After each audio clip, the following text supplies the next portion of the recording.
Peace and harmony, family. It is your girl, Conscious Rose, and today we are going to be talking about birthing tips and how um, having a birth plan and having a postpartum plan is really, really essential to pregnancy. So, just like life, you have to have a plan. So, when it comes to birthing, and you're bringing in life, you have to have a plan. You have to be prepared for it the best way that you possibly can. Before we begin, make sure you like, share, subscribe, and even comment below if this video helps you in any type of way. If you are new to pregnancy, or if you just like pregnancy and birthing things, because I knew I was a person that used to like just home births. Never had a baby, just wanted to watch it all the time. So if you just like to have information like this, make sure you subscribe to the channel. It is a website called Earth Mama, and I will stick the link below and you guys can check it out yourself. But this is where you have where you can make free birth plans, and you can make a free birth plan and you can make a free postpartum plan as well.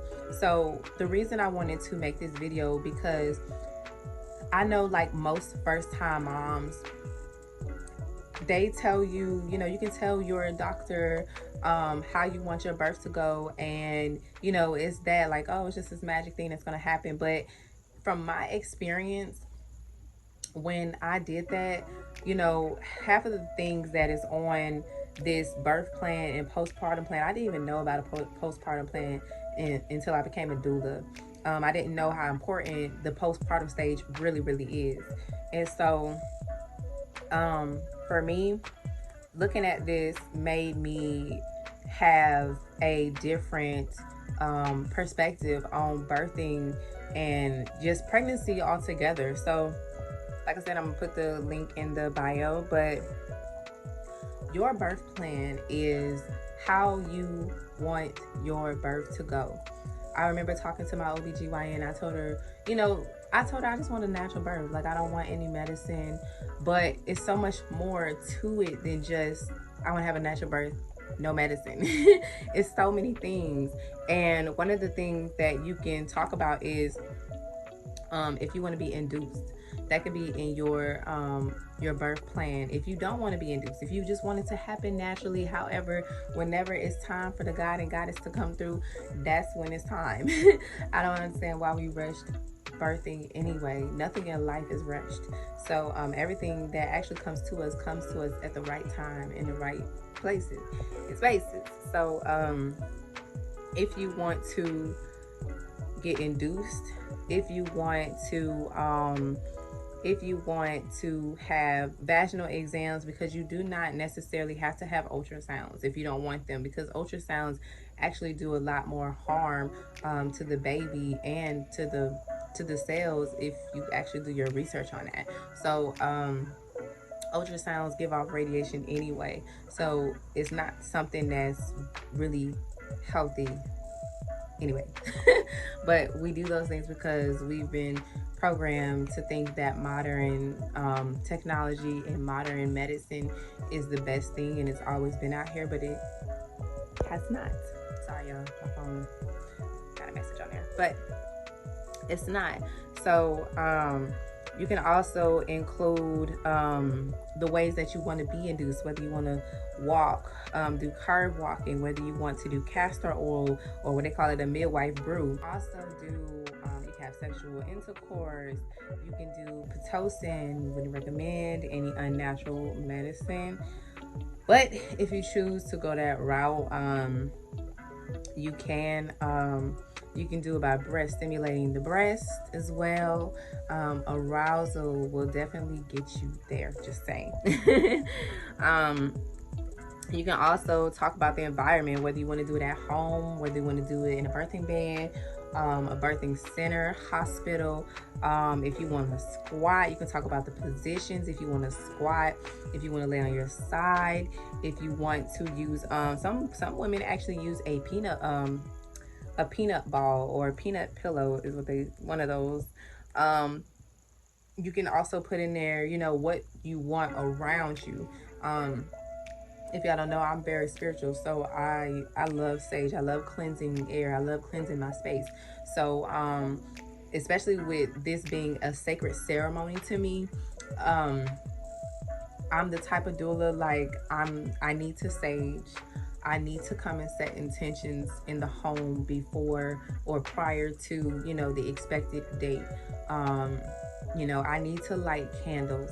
That's my um that's my thing for if I'm going to be being a doula to someone, because I understand energy and I understand that mom is at a all-time high of just being open, all of her open, spiritually, mentally, emotionally, and physically. She's just open. So a lot of sensitivity is in the air, and a lot of different energies is in the same room with her. So for me, um, I'm going to light sage. I'm going to light incense. I'm going to have affirmations on the walls for mom. So I got a call, but anywho, however you wanted it to go is how it can go for you. But for me, in order for me to work with a family, those are definitely requirements, or I cannot work with you.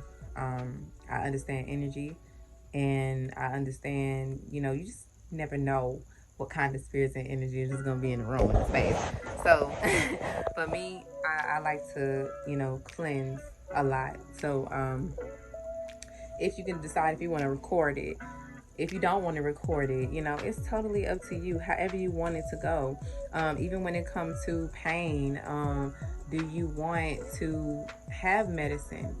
You don't have to. You can do massage. You can even do sound healing. You can do breathing techniques. It's so many things you can have. You can do shower, a nice warm, that shower, hit that back. Ooh, that shower, the heat, hit that back. Oh gosh, honey, it feels so good. You can get a hot towel, put it on mom's back. It's so much that you can do. You can even,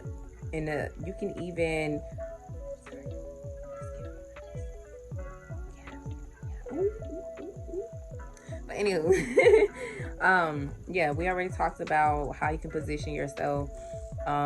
Even when it comes to the delivery, would you like dad to catch it? Would you like to see it? Some people, they would actually like to see themselves giving birth. You can actually use like a mirror and see it. Would you like for someone to tell you when to push, or would you like to do it on your own? You can also talk about what you want to do with the placenta. If you want to, thank you, you can talk about what you want to do with the placenta. If you want the hospitals to have it and discard it, or if you want to keep your placenta for placenta encapsulation, it's totally up to you. Thank you. Come on. You can also decide if you want to do delayed cord cutting, or if you want to do a lotus birth. This is all the plan that you want. So whatever it is that you want and that the family is comfortable with, you have those birthing rights. These are literally your birthing rights, y'all. So you can also determine in your birth plan, if you remember to flush it down the toilet, please. Close the door, Cam. Okay. Well, yeah. You can also decide if you want to skip the newborn procedures, even if you don't want your child to be circumcised. If you don't want them to put those cold tools on the baby just to measure the baby, all of that, check its heart rate, the baby okay. But you have the choice to be like, no, I don't want this. Those things are not mandatory. They're not mandatory at all. You don't necessarily have to give the baby a bath when it first comes out. You don't necessarily have to do those things.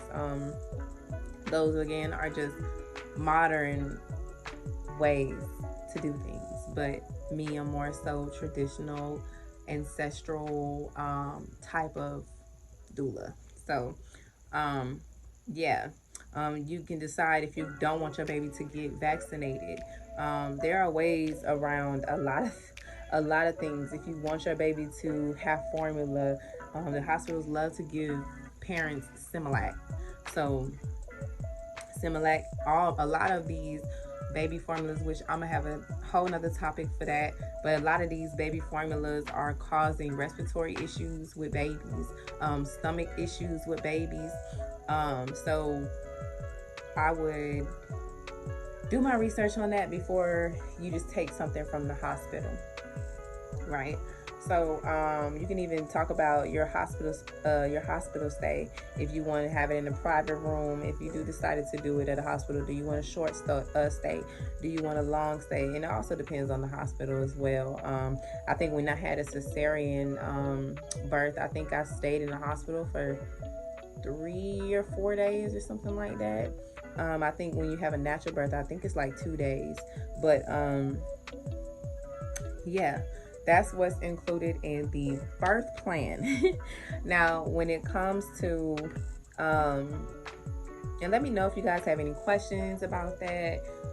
Birth plan could be so simple. And when it comes to the birth plan or even just the postpartum plan, it is so vital and important that mom, dad, doula, and midwife, and the supporters that are really going to be actively supporting, that they're all on the same page and they know that the roles that they playing is so significant to the health of the mom and the baby.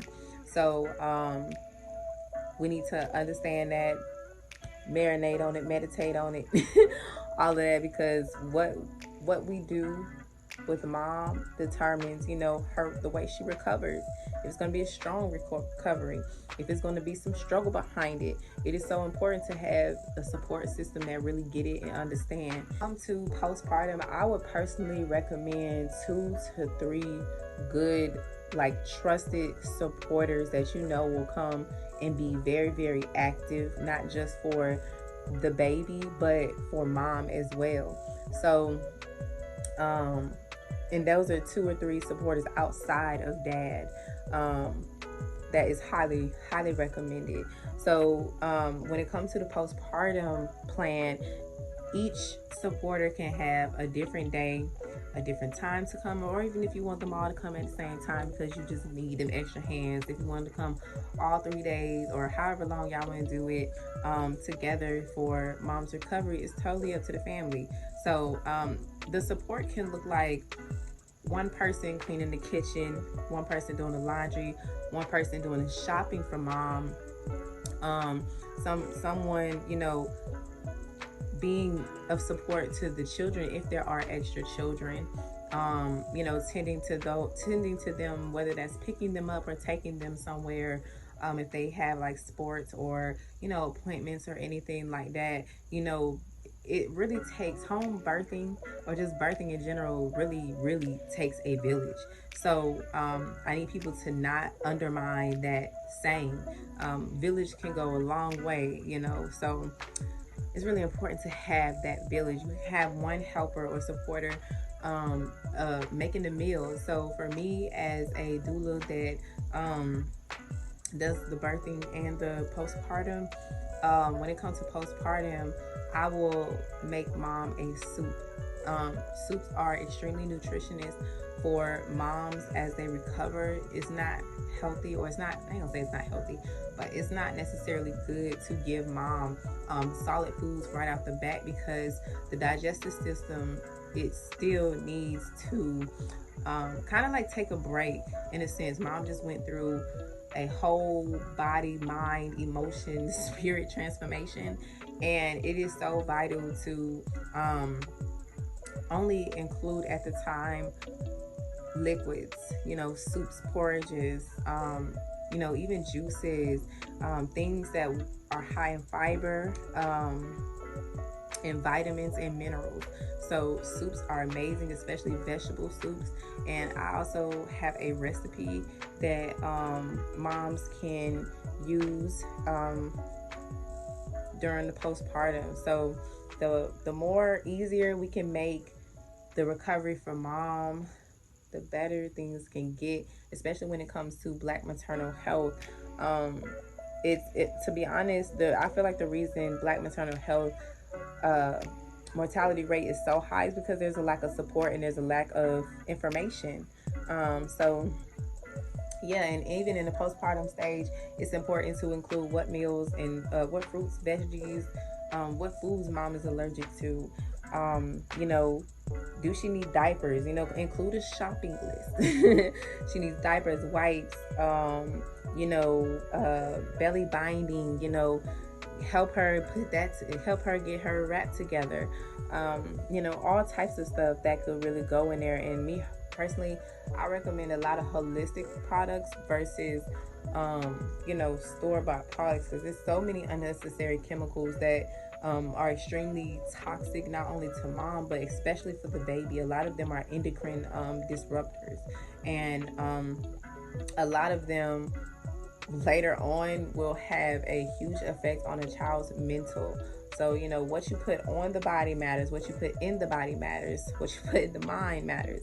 So, those are things to think about when it comes to recovery. A lot of people don't like to think about the things that we put on our body as it being an endocrine disruptor, or as it, not being something of natural substance that's going to really be beneficial to the body. So, that's something to think about. It's so many things that can be, um, you know, made in this list. And even afterwards, I would still give mom affirmations to do every day. We have to understand that all of it is just not physical. A lot of it is spiritual and mental and emotional work.